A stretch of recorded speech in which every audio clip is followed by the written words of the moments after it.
ఎలా ఉన్నావు సుహాస్? బాగున్నాను దర్శి. ఎందుకు అలా అడిగా? ఓపెనింగ్ ఎలా చేయాలో అర్థం కాదు. నేను ఇంకా ఇట్లా పెద్దగా ఏమన్నా ఇట్లా ఓపెనింగ్ లైక్ ఇట్లా ఇంట్రడ్యూసింగ్ సుహాస్ లాగా ఏమన్నా ఓపెనింగ్ అట్లా చేద్దాం అనుకున్నా. బట్ సరే, పాయింట్కి వస్తా నేను. జనక అయితే గనక. సో నువ్వు ఇప్పుడు జనకుడు అయ్యావు, నీకు ఎలా ఉంది జనకుడు అయిన తర్వాత? చాలా కొత్తగా ఉంది. ఏం చేయాలి అర్థం కావట్లేదు. ఇంతకుముందు నేను వైఫై కాబట్టి ఉండేది కాదు. బొడ్డోడు పుట్టిన తర్వాత కొత్తగానే ఉంది, కొంచెం భయంగా ఉంది. టైం లైన్ ఎట్లా ఉండింది అంటే, నువ్వు ఈ స్క్రిప్ట్ విన్న తర్వాత బాబు పుట్టాడు బేసిక్లీ, అంతేనా? షూట్ చేస్తున్నప్పుడు బాబు పుట్టాడు. అండ్ ఎట్లుండేది? టూ మైండ్ సెట్స్ ఉండే నీకు ఏమన్నా మధ్యలో? అంటే నీకు ఒక ఆ స్క్రిప్ట్ విని అంటే అందులో అంటే your playing that character of అసలు పిల్లలు వద్దు పిల్లలు ఇదే అని, బట్ నీ కాంట్రీలో నీ లైఫ్, నువ్వు ఇంటికి రాగానే నీకు ఇంట్లో రాగానే బాబు. సో హౌ డిడ్ యూ అంటే నీ స్టేట్ ఆఫ్ మైండ్ ఎట్లా ఉండేది బేసిక్లీ ఆ టైంకి? ప్యారలల్గా జరిగినాయి యాక్చువల్గా. ఇక్కడ షూట్లో చేంజ్ చేస్తాను, ఇంటికి వెళ్ళిన తర్వాత అది చేసేవాడిని. సో ప్యారలల్ అంటే సినిమాకి నాకు పర్సనల్ లైఫ్కి బాగా కనెక్ట్ అయిపోయింది. Okay okay. అది చాలా డిఫరెంట్. ఏంటి షూటింగ్లో అలాగే ఉంది, రియల్ లైఫ్లో కూడా ఇలాగే ఉంది. అందుకని నాకు ఎక్కువ బాగా స్పెషల్ అనిపించింది ఈ ఫిలిం. చాలా బాగుంది. నాకు ట్రైలర్, పర్సనల్గా నేను ట్రైలర్ చూసాను ఇవాళ మధ్యాహ్నం, అండ్ నాకు బాగా నచ్చింది. నాకు ఇంకో మోస్ట్ ఇంపార్టెంట్ థింగ్ ఏంటంటే, మా ఒక మిడిల్ క్లాస్ సెటప్ చూస్తే నాకు సమ్వేర్ యూ ఆల్ ఫీల్ అంటే తెలియకుండానే మనం కనెక్ట్ అవుతూ ఉంటాం. అండ్ నాకు the most connecting part is the family and definitely the actors in the trailer. నేను చూసిన మురళీ శర్మ గారు కానివ్వండి, లేకపోతే రాజేంద్ర ప్రసాద్ గారు లేకపోతే గోపరాజ్ గారు కానివ్వండి, all of this ensemble of cast is very nice. But ఏంటి, what is your most challenging part in the whole thing? Challenging part ఏం లేదు, అంటే ఫుల్ ఎంజాయ్ చేసేసాను. అవునా? ఫుల్ అందరూ పెద్ద యాక్టర్స్ ఉన్నారు, నవ్వుకుంటానే ఉన్నాను సినిమా అంతా. సో పెద్ద ఛాలెంజ్ ఏం లేదు, కానీ చాలా హ్యాపీ అనిపించింది. అబ్బా ఓకే, అందరూ మంచి యాక్టర్స్ ఉన్నారు, మంచి స్టోరీ, బాగా నవ్వుకుంటున్నాం, అందరం నవ్విస్తాం అన్న ఎగ్జైట్మెంట్ ఎక్కువ ఉంది. ఇంకా నాకు చాలా క్వశ్చన్లు ఉన్నాయి మైండ్లో, బట్ మోస్ట్ ఇంపార్టెంట్లీ నేను క్వశ్చన్ కంటే కూడా ముందు నాకు ఒక జెలసీ పాయింట్ ఉందన్నమాట. జెలసీ పాయింట్ ఏంటంటే, నువ్వు విజయ్ సేతుపతితో ఇంటర్వ్యూ చేసినావు. నాకు అది నిజంగా అంటే as much as I want be జెలస్గా కాదు కానీ, but most importantly I felt నా ఫేవరెట్ యాక్టర్స్ ఇద్దరు ఒకే దగ్గర కూర్చొని మాట్లాడుతుంటే that pleasure was something else. అది డెఫినెట్లీ బాగా అనిపించింది. What is that one important reason ఈ కథ చెప్పుకోవడానికి? దట్ వన్ ఇంపార్టెంట్ రీజన్, అబ్బా ఇది చేయాలరా పక్క అని నీకు ఏ పాయింట్ వినగానే అనిపించింది అట్లా? ఇందులో ఒక దాని మీద కేసు వేస్తాం, అది చాలా ఇంపార్టెంట్ అదే చాలా ఎగ్జైట్మెంట్ ఇచ్చింది. అండ్ ఇంకొకటి డైరెక్టర్ రాసిన రైటింగ్, అంటే నవ్వుతానే ఉన్నాను, చాలా గట్టిగా నవ్వుకున్నాను అనమాట. ఇక్కడే విన్నాం కింద హర్షిత్ అన్న ఫోన్ చేసి కథని డార్లింగ్ అని వింటాను, నవ్వుతానే ఉన్నాను. అబ్బా భలే గట్టిగా నవ్విచ్చాడే, చేసేయాలి అర్జెంట్గా చేసేయాలనిపించింది.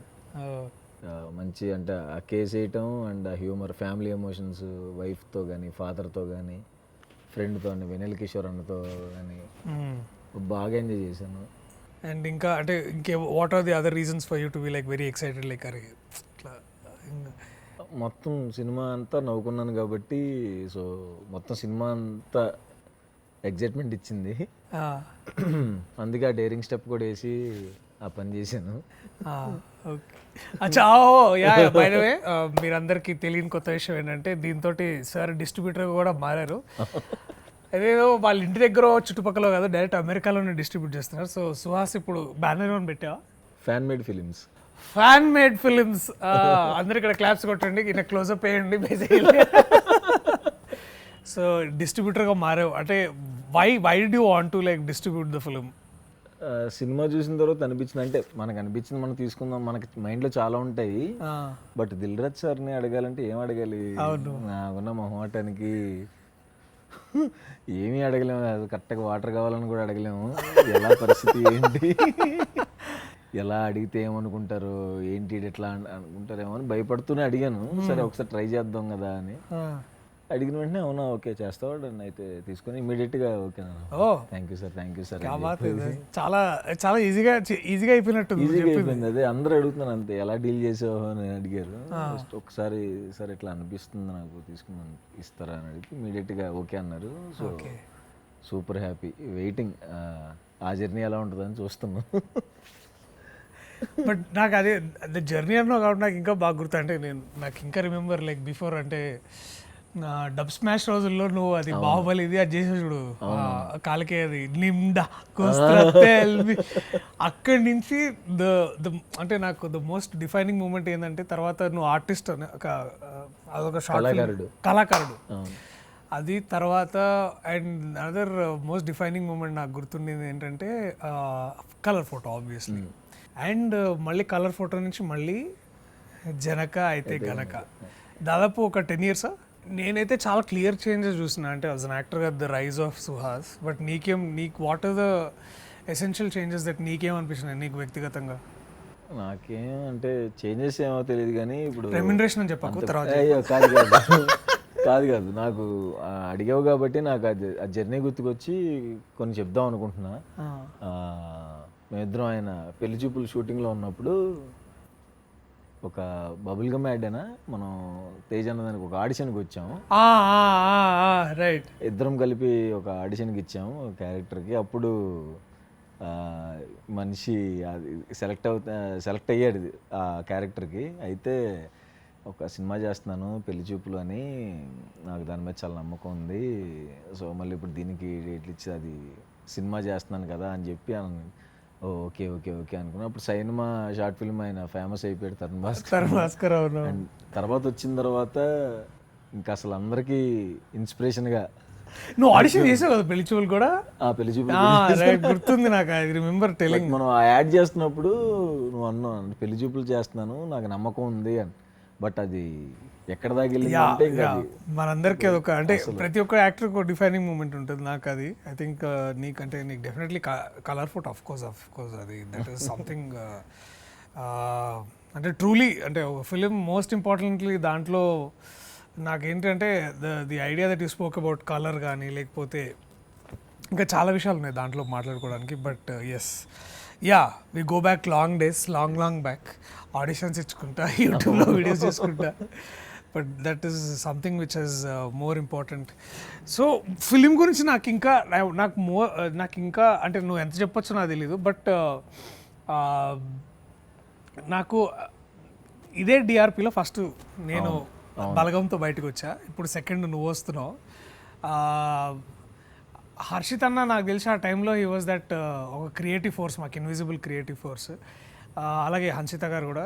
అండ్ అఫ్ కోర్స్ పైనుంచి అన్నిటికీ ఇట్లా రాజు గారు లేకపోతే శిరీష్ గారు ఇట్లా మధ్య మధ్యలో ఏం చేస్తున్నావు అంటారు. నీకెట్లా ఉండింది వాళ్ళతోటి? అంటే వాళ్ళు ఎంత అఫ్కోర్స్ నాకు డైరెక్టర్ గురించి చెప్పారు, అవన్నీ చెప్పారు, కానీ నీకెట్లా ఉండింది హర్షిత్ అన్నతోటి వీళ్ళతోటి? నాకు అంటే హర్షిత్ అన్న చాలా ఫ్రెండ్లీ ప్రొడ్యూసర్. ఏదైనా సరే అంటే మనకి సినిమా రిలీజ్కి ముందు ఏ టెన్షన్ లేకుండా డార్లింగ్ మనం బ్లాక్ బస్టర్ కొడుతున్నాం అని చెప్పి ఒక ప్రొడ్యూసరు అంత ఫ్రెండ్లీగా మాట్లాడుతూ డార్లింగ్ ఇంకేం చేద్దాం అదేం చేద్దాం ఇదేం చేద్దాం అని మాట్లాడుతూ ఆయనే కథనిపించారు. అండ్ ఇప్పుడు కూడా రిలీజ్ దగ్గర పడుతున్న హ్యాపీగా నవ్వుకుంటా మనం కొడుతున్నాం డార్లింగ్ అంతే అని. అండ్ ఇంకోటి నాకు హ్యాపీయెస్ట్ థింగ్ ఏంటంటే మన స్ట్రగ్లింగ్ డేస్ గుర్తుకొచ్చి అప్పుడు ఆడిషనప్పుడు కలిపి వెళ్ళి అదే ప్రొడక్షన్లో నువ్వు అది చేసి బలగం ఇప్పుడు నేను ఆ ఎక్స్పెక్టేషన్స్ టచ్ చేయగలనా లేదని భయం వేస్తుంది. ఇప్పుడు ఇద్దరం ఇప్పుడు ఇక్కడ అంటే కథకి డిఫరెన్స్ ఉంటుంది కాబట్టి మనం దానికి అంటే కంపారిజన్ అసలు ఎట్లాగా చేసుకోలేము. కాబట్టి నేను అనేది ఏంటంటే నాకు ద మోస్ట్ ఇంపార్టెంట్ థింగ్ ఏంటంటే ఇప్పుడు ఎస్విసిసిలో అఫ్కోర్స్ ఇప్పుడు ఒక గేమ్ చేంజర్ నడుస్తూ ఉంటుంది, అదే టైంలో ఒక బలగం కూడా నడుస్తూ ఉంటుంది. నాకు ఎందుకంటే నాకు బాగా గుర్తు, నేను గేమ్ చేంజర్ షూటింగ్కి వెళ్ళి బలగంకి వచ్చేవాడు అనమాట. సో నేను సడన్గా అక్కడికి వెళ్తే అక్కడంతా ఇదేదో వేరే ప్రపంచంలో ఉందని సడన్గా అక్కడి నుంచి మళ్ళీ కారెక్కి మళ్ళీ సిరిసిల్ల వెళ్తే అది అక్కడ ఇంకొక వేరేలా ఉంటుంది. బట్ ఐ థింక్ అది the band with in production house అది నాకు చాలా చాలా బాగా అనిపించేది. I think that is a speciality of the team. అది స్పెషల్లీ నాకు కూడా అనిపించేది ఏంటంటే దట్ దిల్ రాజు గారు కానివ్వండి, లేకపోతే శిరీష్ గారు కానివ్వండి, లేకపోతే హర్షిత్ అన్న, వీళ్ళందరూ ఏంటంటే ఒకేసారి మైండ్లో ఒక 2-3 ఆపరేషన్స్ ఎప్పుడు నడుస్తూ ఉంటాయి. సో దట్ ఈస్ సంథింగ్ ఎట్లా చేస్తారో వాళ్ళకే తెలియాలి. నేనైతే ఇట్లా ఊహించుకొని కూడా అమ్మో నా వల్ల కాదు అనిపిస్తుంది. Going back a little, I wanted to know నువ్వు చిన్నప్పుడు పెరిగినప్పుడు ఎట్లా ఉండింది, అండ్ నువ్వు ఇప్పుడు ఒక అంటే అలాంటి క్యారెక్టర్లు అంటే ఫర్ ఎగ్జాంపుల్ లెట్స్ సే నువ్వు చిన్నగా ఉన్నప్పుడు బహుశా ఇప్పుడు ఈ సినిమాలో నీ వయసు అంతా మీ నాన్నగారు ఉండుంటారు. ఈ సినిమా ఈ సీన్స్ కానీ లేకపోతే మళ్ళీ నీకు ఎట్లయినా చిన్నప్పుడు నీకు ఎప్పుడైనా కనెక్షన్స్ వచ్చినాయా? డెఫినెట్గా వచ్చింది. లైక్ ఏ సందర్భాలు బాగా నీకు ఇట్లా రిలేటబుల్ అనిపించాయి? అంటే ఫాదర్తో జరిగిన సీన్స్ అయితే యాక్చువల్గా అంటే మన ఫ్యామిలీస్లో జరిగేది. అంటే మనం బయట నాన్నగారు ఇలాంటి అలా ఉండదు కదా, ఏంటి నాన్న ఏంటంటే ఏంట్రా ఏంటి అని చెప్పి కొడుతున్నట్టే ఉంటుంది. సో మా ఫాదర్ నేను ఎట్లా ఉన్నామో కొంచెం ఇద్దరం ర్యాష్గానే మాట్లాడుకుంటాం, అంటే కొంచెం స్ట్రాంగ్గానే ఏంటి ఏంటి అన్నట్టు మాట్లాడుకుంటాం, బట్ అందులో ప్రేమ ఉంటుంది. అవును అవును. సో అది చాలా మిడిల్ క్లాస్ ఫ్యామిలీస్ లో కామన్. అది నేను మా నాన్నతో అలాగే మాట్లాడతా. అవును మన దాంట్లో అంటే అంటే వాళ్ళు ఒకసారి గారంగా చూస్తారు, ఒకసారి కొట్టేస్తారు, అవును, ఒకసారి తిట్టేస్తారు. ఇంకా సో ఆ ఎక్స్పీరియన్సెస్ అన్నీ నాకు మళ్ళీ గుర్తుకొచ్చినాయి. ఓకే, చాలా బాగా కనెక్ట్ అయ్యాను. గోపరాజ్ సార్ కూడా మాకు ఇంకా మంచి ర్యాప్ ఉంది, సో ఇంకా బాగా కనెక్ట్ అయ్యి చేసాము. ఫోన్ చేసినప్పుడు మా నాన్నకు కూడా చేసి మనకు జరిగిన సీన్ వాళ్ళు ఒకటి జరిగింది షూట్లో అని చెప్పి ఏంటి ఏంటి ఏంటి అంటే ఫాదర్ సన్ అంటే మధ్యలో నాన్నగారు అలా కాకుండా సో రియల్గా ఏం జరిగిద్ది మన దగ్గర, తిట్టుకోవటం అరుచుకోవటమే జరిగిద్ది కదా, సో అందులో కూడా లవ్ ఉంటుంది కదా, అది కనపడుతుంది. But what was the most అంటే నీకు గుర్తుండిపోయే సందర్భం అంటే ఆఫ్టర్ యూ టర్న్ యాక్టర్? అదే ఇనిషియల్లీ కూడా వాళ్ళ సపోర్ట్ ఉండిందా యాక్టింగ్లో? అంటే నువ్వు వెన్ చాయ్ బిస్కెట్లో ఉన్నప్పుడు బేసికలీ ఉండేదంటే భయపడేవాళ్ళు. ఏంటి అంతమంది ఉన్న దాంట్లో ఏంటని ఆబ్వియస్గా అందరూ భయపడతారు కదా, అలా భయపడేవాళ్ళు. కానీ వన్స్ అదే సినిమాలు వస్తాం స్టార్ట్ అయిన తర్వాత ఓకే ఓకే అయితే సెటిల్ అయ్యాడులే అని చెప్పి ఇంకా వాళ్ళు రిలాక్స్ అయ్యారు. స్టార్టింగ్ భయపడ్డారు. What is that one beautiful emotional movement between you and your parents like after అంటే సక్సెస్ఫుల్ యాక్టర్ అయిన తర్వాత లైక్ ఎప్పుడు దే ఆర్ లైక్? మన కలర్ ఫోటోకి నేషనల్ అవార్డు వచ్చినప్పుడు అపార్ట్మెంట్ వాళ్ళు అండి మన విజయవాడలో ఉన్న వేరే ఫ్యామిలీస్ అందరూ కేక్ తీసుకొచ్చి మా ఇంట్లో కట్ చేయించారండి. సో ఇలా కేక్ కట్ చేయించారండి. మా నాన్న ఇప్పుడు నన్ను తిట్టడమే తప్ప పొగట్టం వెరీ రేర్. అవును, అంటే పొగిడితే మనం కూడా ఎక్కేస్తాం కాబట్టి వాళ్ళు పొగడరేమో నా కరెక్ట్ కరెక్ట్. ఇలా అయిందిరా, ఇలా కట్ చేయించారు, కంగ్రాచులేషన్స్ అని చెప్పి అది చాలా భలే అనిపించింది ఆ మూమెంట్. అంటే అది కూడా మళ్ళీ ఇలా కంగ్రాచులేషన్స్ అని అలా కాదు, కంగ్రాచులేషన్స్ ఇలా కట్ చేయించారు, సర్లే వచ్చిందని మళ్ళీ ఓవర్ యాక్షన్ చేయక బాయ్ వచ్చిందని ఓవర్ యాక్షన్.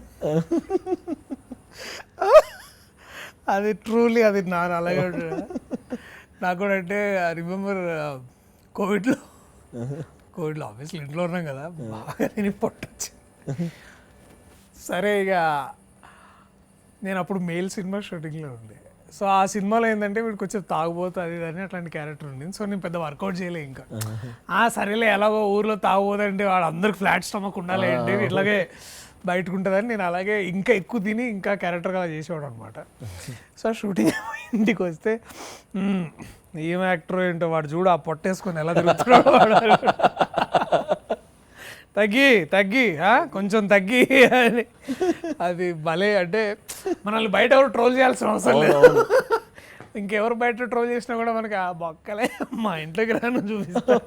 ఈ డైలాగ్ అయితే అందరిలో ఉంటుంది, ఈడి పొట్టేసుకుని ఈడే పెద్ద యాక్టర్ అంట. సో అది అట్లా ఇంకేమైనా చెప్తారా నీకు యాక్టర్ అయ్యేవాడు ఇట్లా మెయింటైన్ చేయాలి అట్లాంటి ఏమైనా చెప్తారా ఇంట్లో మీ ఫాదర్ కానీ మదర్ కానీ?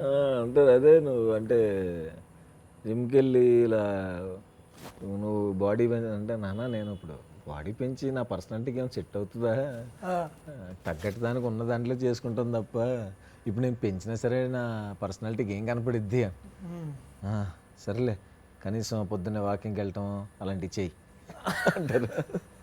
బట్ నువ్వు రెగ్యులర్గా జిమ్కి వెళ్తున్నావు కదా, I think definitely I think అది మనకు తప్పదులే. అది ఆబ్వియస్లీ పాడదు జాబ్ అంటే ఎంత ఇబ్బంది ఉన్నా సరే we have to definitely work out, అది ఉంటుంది. బట్ హూజ్ యువర్ సైడ్, అమ్మనా నాన్ననా? లైక్ ఈ సినిమాలో నీకంటే నీకు బాగా ఫేవర్గా ఉండేది ఎవరు, మా అమ్మనా నాన్ననా? జనక అయితే గనకాలో వైఫ్ ఉంటుంది. ఓహో ఓకే ఓకే. అండ్ బయట రియల్ లైఫ్లో అయితే? రియల్ లైఫ్లో అయితే పేరెంట్స్ అండ్ వైఫ్ ముగ్గురు ఓకే సేమ్, రైట్, ముగ్గురు ఒకేలాగా సపోర్ట్ చేస్తారు. సో మనం చిన్నప్పటి నుంచి definitely for example Rajendra Prasad గారు కానివ్వండి, ఆయన మనం మనం చూసుకుంటూ పెరిగాం ఆయన బేసికలీ. నేనైతే ఎప్పుడు అనుకోలే, అంటే బహుశా వీళ్ళతో ఎప్పుడైనా ఇట్లా చూస్తే సరిపోద్దనే రేంజ్ నుంచి నాకు ఈ ట్రైలర్లో బాగా నచ్చింది ఏంటంటే that there is Rajendra Prasad గారు, ఆయన జడ్జిగా కూర్చున్నారు. అండ్ ఇది ఫస్ట్ మన వారితోటి. అవును. అలాగే మురళీ శర్మ గారు కూడా కోర్స్ నేను అప్పుడు చిన్నప్పుడు అతిథి సినిమా చూసి ఎవడరా వీడు ఇలా ఉన్నాడు అని తేడాగా, అంటే డ్యూ రెస్పెక్ట్ మురళీ శర్మ గారు, బట్ ఆయన దాంట్లో కైజర్ అనే క్యారెక్టర్ చేసి అసలు ఇంత సైకో ఏంట్రా అన్నట్టు అది ఉంటుంది అతిథి సినిమాలో. అలాగే రాజేంద్ర ప్రసాద్ అంటే is a legend by himself. I feel అంటే ఇప్పుడు అంటే నాకు ట్రైలర్ ఎండ్లో బేసికలీ నాకు తెలిసి ఏంటంటే అది ఇంకా చాలా ఎక్కువ ఉంటుంది, ఎందుకంటే అదేదో ఒక పెద్ద కేసు నువ్వు ఫైట్ చేస్తున్నావు అని అనిపించింది. 2 థింగ్స్ ఒకటి అడగాలి ఏంటంటే, ఒకటి ఏంటంటే ఇలాంటి కేసు నువ్వు ఫైట్ చేస్తున్నప్పుడు కథలో ఎస్పెషల్లీ పేరెంట్స్ సపోర్ట్ కానీ వాళ్ళది ఎట్లుంది అనేది ఒకటి. తర్వాత నువ్వు డెఫినెట్లీ బోన్లో నించొని మురళీ శర్మ గారితో అలాగే రాజేంద్ర ప్రసాద్ గారితో ఉన్నప్పుడు ఏం నేర్చుకున్నావు? అంటే లైక్ అంటే ఫస్ట్ టైం కాబట్టి like 2 things I wanted to know. నాకు ఫస్ట్ టైం అంటే రాజేంద్ర ప్రసాద్ గారు అంటే ఆబ్వియస్గా నాకు ఏప్రిల్ 1 విడుదల ఆల్ టైమ్ ఫేవరెట్. నా పెళ్ళంట అంటే ఆయన అన్ని మనం జనరల్గా యూట్యూబ్లో కూర్చుంటే రాజేంద్ర ప్రసాద్ గారి మూవీస్ అని సెర్చ్ చేస్తాం ఎప్పుడైనా ఖాళీ కూర్చుంటే. సో చాలా క్వశ్చన్లు ఉంటాయి కదా, అడగొచ్చా సీనియర్ యాక్టర్ ఏమైనా అంటారో ఏంటో నాకు భయం ఉండేది. వచ్చిన వెంటనే ఆయన వచ్చి మాట్లాడిన వెంటనే ఫస్ట్ మన దగ్గర ఉన్నాయన్నీ కక్కేసాను. సార్ ఆ డైలాగు ఈ డైలాగు ఇది ఆ సినిమాలో ఈ డైలాగు భలే ఉంటుంది సార్, అది సార్ ఇది సార్ ఇది సార్ అని చెప్పి మొత్తం కక్కేసాను. ఆయన కూడా చాలా ప్రేమగా చూసుకునేవారు, లంచ్కి పిలిచేవాళ్ళు, పెట్టేవాళ్ళు. తర్వాత ఇది ఇట్లా చేస్తే బాగుంటుంది అని చెప్పేవారు. నేనేమో అప్పుడు ఆ పాత సార్ అప్పుడు ఎలా ఉండేది సార్ ఇట్లా, అది మీ ఇంప్రూవైజేషనే కదా సార్, సార్ అది రైటర్ రాయలేదు మీదే కదా పక్కా మీదే కదా సార్, ఇంప్రూవైజ్ చేశారు కదా సార్ ఇలా అడిగేవాళ్ళని. అండ్ ఆయన కూడా చాలా బాగా ఓపిక్గా చెప్పేవాళ్ళు ఆన్సర్స్. అండ్ మురళీ శర్మ గారితో నాకు మాట్లాడాను, ఆయనతో కూడా కొంచెం ఎందుకు భయం వేసింది మాట్లాడాలంటే. అండ్ వెన్నెల కిషోర్ అన్నది సినిమాలో సినిమా చూసిన తర్వాత అయితే అందరూ వెన్నెల కిషోర్ అన్న గురించి చాలా గట్టిగా మాట్లాడుకుంటారు ఈ సినిమాలో. డెఫినెట్లీ ఆయన ఎక్కడున్నా సరే అది బేసికల్లీ అది అక్కడ స్పేస్ ఉండదు కానీ ఆయన తీసేసుకుంటాడు ఒక్కోసారి అవసరం అయితే. అసలు చాలా కంట్రోల్ చేసుకున్నాడు. అమ్మ బాబోయ్ వీళ్ళ ముందు పర్ఫామ్ చేయటం ఇంత కష్టమా, నవ్వు కంట్రోల్ చేసుకుని చేయటం అంటే ఇంత కష్టమా అని. ప్రభాస్ సీన్ అన్న, వెన్నెల కిషోర్ అన్న, రాజేంద్ర ప్రసాద్ గారిది వాళ్ళ ముగ్గురిది నేను చాలా బాగా ఎంజాయ్ చేశాను. మంచి అంటే వాళ్ళ ముందు ఎలా ఉండాలో మనకు అర్థం కాదు, ఒక దగ్గర నుంచి బాబాయ్ ఫస్ట్ టైం అంతమంది ఆర్టిస్టులతో చేస్తున్నాము ఎలా ఉంటుంది ఏమంటారు అని ఒక భయంతోనే చేశాను. బట్ ఎంజాయ్ చేశాను, నన్ను వాళ్ళు ఫ్రీ కంఫర్టబుల్ చేశారు. ఓకే. అండ్ ఎన్ని రోజులు ఉండే జనరల్లీ వాంటెడ్ టు క్యూరియస్, ఎందుకంటే కోర్ట్ ఎపిసోడ్ ఎన్ని రోజులు షూట్ చేశారు? కోర్ట్ ఎపిసోడ్ ఒక 15 days to 20 days చేశారు, ఇంకా ముందే అయినట్టుంది. మొత్తం టోటల్ సినిమా అయితే 47 daysలో అయిపోయింది. Wow, super.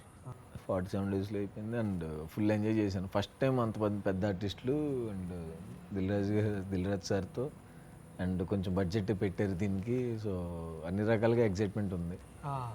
ఎందుకంటే సందీప్ని చూస్తుంటే నాకు ఇట్లా అంటే ఇట్లా చాలా సీరియస్గా మనిషి, చాలా ఏదో ఆలోచిస్తున్నట్టు. ఇప్పుడు అంటే అఫ్కోర్స్ డైరెక్టర్లు చాలామంది అలాగే ఉంటాడు, కానీ ఆ ట్రైలర్ చూస్తే మాత్రం the whole fun was there.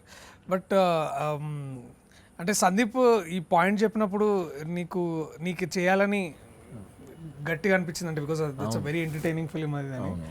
And generally ఒక్కోసారి ఏంటంటే నేను కొన్నిసార్లు ఇప్పుడు డార్లింగ్ సినిమా చేసినప్పుడు నేను ఆ డైరెక్టర్ కాపీ కొట్టేవాడు అనమాట కొన్నిసార్లు. What is that these qualities that సందీప్లో నీకు బాగా నచ్చే క్వాలిటీస్ ఏంటి? లైక్ హ్యూమర్, తను ఎప్పుడు అంటే సీరియస్ విషయం కూడా ఏమన్నా మాట్లాడితే తను జోక్గా చేసి చెప్పేస్తాడు. ఓకే. అండ్ తను అంటే వాళ్ళ మదర్కి ఇప్పుడు ఒంట్లో బాగోలేదు, సినిమా రిలీజ్ దగ్గర పడింది. బట్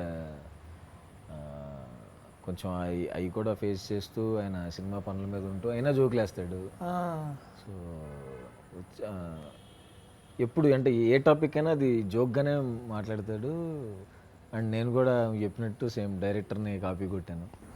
తను ఏం చెప్తే తను మంచి యాక్టర్, బాగా యాక్ట్ చేసి చూపించాడు. యాక్ట్ అది ఫాలో అయితే చాలే, అది అచీవ్ చేస్తే సరిపోద్దేమో, ఆయన ఇమిటేట్ చేస్తే చాలా అనిపించి ఇంకా ఆయన ఇమిటేట్ చేసాను. రైట్. ఓకే. డిఆర్పి అన్న, ఎస్ఎస్సిసి అన్న, ఎస్పెషల్లీ దిల్ రాజు గారు కానివ్వండి, అంటే త్రూ బలగం ఏంటంటే నేను అప్పుడు దాకా దిల్ రాజు గారు ఒక ప్రొడ్యూసర్గానే తెలుసు నాకు. బలగం చేసే టైంలో వారు ఎంత గొప్ప ఫ్యామిలీ పర్సన్ నాకు అర్థమైంది. అంటే వారు ఫ్యామిలీకి ఇచ్చే వాల్యూ ఎట్లాంటిది, తర్వాత the whole family how it is a very close knit and ఇదంతా. అండ్ ఎస్పెషల్లీ బ్యానర్స్ అంటే మనం కుటుంబ కథా చిత్రాలు అంటే ఎక్కువ ఎక్కడి నుంచి వస్తాయంటే మనకి బ్యానర్స్ నుంచి వస్తాయి. నాకైతే చూడ్డానికి రీజన్ ఉంది, బట్ నీ ఫ్యాన్స్కి, నువ్వు యుఎస్లో ఉన్న నీ ఆడియన్స్కి వీళ్ళందరి సినిమా చూడాలంటే why should they watch Janaka Aithe Ganaka? అంటే ఈ సినిమా అయితే ఇప్పుడున్న ప్రజెంట్ సిచ్యువేషన్, అంటే మనం చదువుకున్నప్పుడు ఉన్న ఖర్చులు వేరు, ఇప్పుడు పిల్లల్ని కనేవాళ్ళు వాళ్ళకున్న సిచ్యువేషన్స్ వేరు, వాళ్ళ ఖర్చులు వేరు. మనం మొత్తం స్టడీస్కి అయిన ఖర్చు వాళ్ళకి ఎల్కేజీకి అవుతుంది. సో ఆ సిచ్యువేషన్ గురించి ఫన్ వేలో చెప్పాము.